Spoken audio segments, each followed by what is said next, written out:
दुराज गांव था जिसके लोग नहायत मासूम और सीधे साधे थे। गांव के लोग एक दूसरे की मदद करते, खुशी और सुकून से अपनी जिंदगी गुजारते।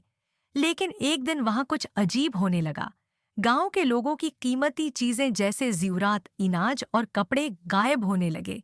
हर कोई हैरान और परेशान था कि आखिर ये हो क्या रहा है। गांव में एक चोर रहता था जिसका नाम काला था। काला नहायत चालाक और होशियार था। वो रात के अंधेरे में निकलता और बड़ी महारत से चोरी करता। वो हमेशा अपने पीछे कोई निशान नहीं छोड़ता था। गांव वाले हर रोज सुबह जागते तो देखते कि उनकी कीमती चीजें गायब हैं। मगर किसी को ये समझ नहीं आता था कि चोर कौन है और वो कैसे ये सब कर रहा है। एक दिन गांव के सब लोग एक जगह जमा हुए।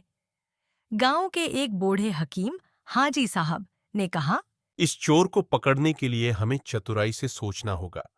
अगर हम चुप रहे तो ये चोर हमें लूट लेगा। सबने हाजी साहब की बात मानी और एक तरकीब सोची। उन्होंने गांव के बीच में एक बड़ा सा मुटका रखा। मुटके के अंदर सोने के सिक्के डाले और मुटके के किनारे पर घी लगा दिया ताकि अगर कोई सिक्के निकालने की कोशिश करे तो उसका हाथ फंसल जाए। रात का अंधेरा छा गया। गांव वाले अपने अपने घरों में छपकर बैठ गए ताकि चोर को पकड़ सके। काला चोर हमेशा की तरह चोरी करने निकला। जब उसकी नजर मुटके पर पड़ी तो उसकी आंखें चमक उठीं।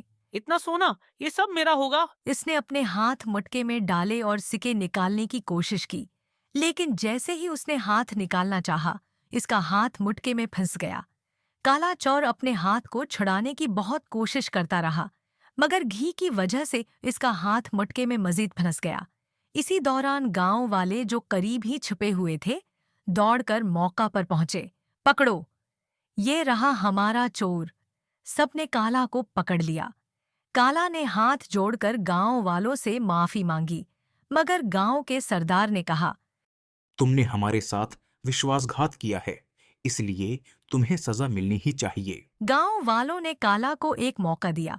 उन्होंने कहा, अगर तुम अपनी गलतियों को तस्लीम करके ईमानदारी से जिंदगी गुजारने का वादा करो तो हम तुम्हें माफ कर देंगे। काला चोर ने वादा किया कि वो कभी दोबारा चोरी नहीं करेगा।